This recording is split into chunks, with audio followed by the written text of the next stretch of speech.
साझा Manch top 10 news bulletin brought to you by NMC Dairy Mechinagar, Devi wooden and steel furniture Birtamod. पल पलको खबर हर पल विश्वभर साझामंच.com को दैनिक प्रस्तुति टप 10 न्यूज बुलेटिनमा यहाँलाई स्वागत छ। म मदन संग्रोला। सुरु गरौँ आजका टप 10 न्यूजहरूबाट। भारतीय तस्करको समूहले नेपाली सुरक्षाकर्मीमाथि आक्रमणको प्रयास गरेको छ। गैराती भारतीय तस्करको समूहले झापा गाउँपालिका 1 लसुना स्थित नेपाल भारत सीमा तैनात सुरक्षाकर्मीमाथि आक्रमणको प्रयास गरेको सशस्त्र प्रहरी बल नेपाल 2 नम्बर हेडक्वार्टर झापाका एसपी रेशम कुमार थोक्सुले जानकारी दिएका छन्। मध्यरातमा भारतीय तस्करहरूले अवैध रूपमा सामान छिराउने क्रममा सीमाका सुरक्षाकर्मीले रोक्न खोजेपछि आक्रमण गरेका थिए। मोरङका विभिन्न स्थानमा बनाएका क्वारेन्टाइनमा बसेका मध्ये 1305 जना घर फर्केका छन्। क्वारेन्टाइनमा बसेका संख्या 2691 मा त्यति घर फर्केका हुन्। मोरङ प्रहरीका अनुसार अब क्वारेन्टाइनमा बस्नेको संख्या 1386 रहेको छ। क्वारेन्टाइनमा बसेकाहरूको परीक्षण गर्दा संक्रमण नदेखेपछि तिनीहरूलाई घर फर्काइएको हो। सवारी साधनको चाप बढेसँगै प्रदेश नम्बर 1 मा पनि सवारी साधनको चापलाई कम गर्नका लागि जोर बिजोर प्रणाली लागू गर्ने निर्णय भएको छ। मन्त्री परिषदको निर्णय अनुसार नै प्रदेश नम्बर 1 मा पनि असार 1 गतेदेखि नै निजी तथा 2 पाङ्ग्रे सवारी साधन मोटरसाइकल, स्कुटर र सबै निजी सवारी साधनमा जोर बिजोर प्रणाली लागू भएको प्रदेश 1 ट्राफिक प्रहरी कार्यालयका प्रमुख एसपी भीम बहादुर दालले जानकारी दिएका छन्। दाङको घोराई उपमहानगरपालिका 18 स्थित आधारभूत विद्यालय बेलघारी क्वारेन्टाइनमा रहेका एक जोडीले विवाह गरेका छन्। वडा अध्यक्ष भरत अर्यालले सामाजिक दूरी कायम गर्दै घोराई 18 नवलपुरका 23 वर्षीय कृष्ण ओली र तुलसीपुर उपनगरपालिका 5 बनरपुरकी 21 वर्षीय गीता चौधरी बीच मन्त्र उच्चारण गरी विवाह गराइदिएका हुन्। सरकारले खाडी, मलेसिया लगायत विभिन्न देशमा समस्यामा परेका नेपाली स्वदेश फिर्तीका लागि तय भएको उडान तालिका धमाधम रद्द हुन थालेका छन्। प्राविधिक कारण देखाउँदै सम्बन्धित देशमा रहेका नेपाली दूतावासले स्वदेश फिर्तीका लागि तय भएका उडानहरू रद्द गरेका हुन्। बाढी, पहिरो तथा डुबान लगायतका विपत्तिको जनधनको क्षति कम गर्न बाढी पूर्व अनुमान तथा पूर्व सूचना सेवा सुरु भएको छ। यस वर्षको मनसुन भित्रिएसँगै देशका विभिन्न भूभागमा यति बेला वर्षा सुरु भएको छ। वर्षाका कारण केही स्थानमा बाढी, डुबान र पहिरोको उच्च जोखिम पनि बढ्दै गएको छ। त्यस्ता खालका जोखिमबाट आम नागरिकको जीवन रक्षाका लागि असार 1 गतेबाट बाढी पूर्व अनुमान तथा पूर्व सूचना सेवा सुरु गरिएको जल तथा मौसम विज्ञान विभागले आज जानकारी दिएको छ। प्रतिनिधि सभाको राज्य व्यवस्था तथा सुशासन समितिमा नेपाली नागरिकसँग विवाह गर्ने विदेशी महिलालाई 7 वर्षपछि मात्र अङ्गीकृत नागरिकता दिने प्रस्ताव पेश भएको छ।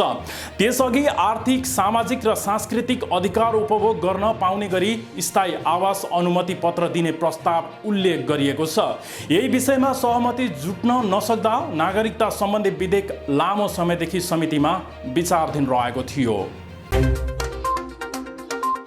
सत्तारूढ नेपाल कम्युनिस्ट पार्टी नेकपाले संविधान संशोधनका दिन प्रतिनिधि सभा बैठकमा भएको मतदानमा अनुपस्थित भएका सांसदहरूसँग स्पष्टीकरण मागेको छ।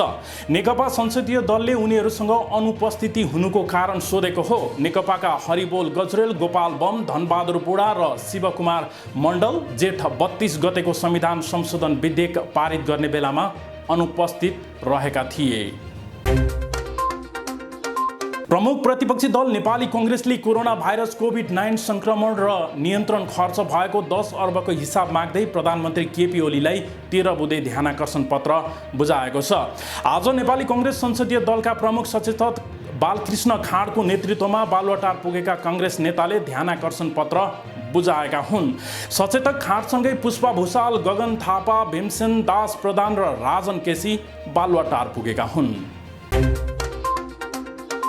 भारत चीन सीमा विवाद बढ्दो क्रममा छ। सीमा विवादलाई लिएर गए राति लद्दाखको गालवान भ्यालीमा दुई देशका सैनिक बीच हिंस्रक झडप भएको भारतीय सञ्चार माध्यमहरूले जानकारी दिएका छन्। यसमा भारतका एक कर्नल र 2 जवानको मृत्यु भएको बताइएको छ।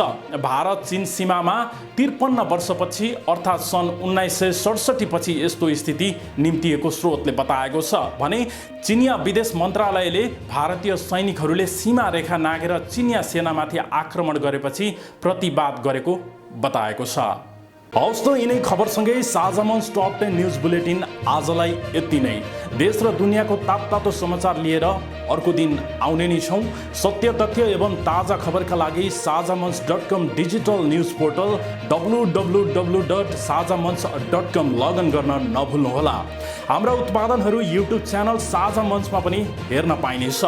हरपल ताजा सत्य तथ्य जानकारीमूलक समाचारका लागि पूर्वकै विश्वासिलो न्युज पोर्टल साझामञ्च.com हेर्दै र पढ्दै गर्नुहोला। नमस्ते।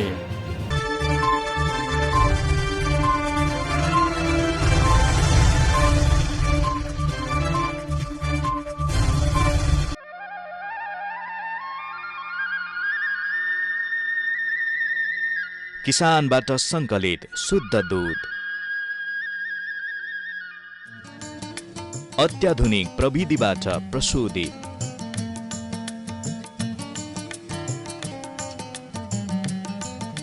मिसावट रहित एनएमसी डेयरी प्रोडक्ट, आधिकारिक वितरण केन्द्र मार्फत शुद्धताको प्रतीक एनएमसी डेयरी प्रोडक्ट सेवन गरौं, स्वस्थ रहौं। काठको फर्निचर, स्टिलको furniture, sofa, designing sofa, modular kitchen, नेपालकै नम्बर 1 क्लासिक ब्रान्डको म्याट्रेस विभिन्न साइज र डिजाइनमा, साथै अर्डर बमोजिम तयार पनि गरिन्छ। नेपालकै उत्कृष्ट डल्फिन ब्रान्डको प्लास्टिकका कुर्सी, आरएफएल प्लास्टिकका सामानहरू, बेङ्गाल प्लास्टिकका सामान, फर्निसिङ, पर्दा अर्डर बमोजिम तयार गर्ने,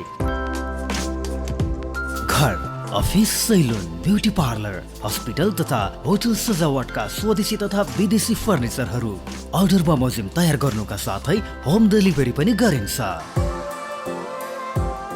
देवी steel and wooden furniture, Annapurna chowk, Bhadrapur road, Birtamod. Phone number 023 540 164। Proprietor Harka Subba. Mobile number 98526 73 771, 98427 57 138।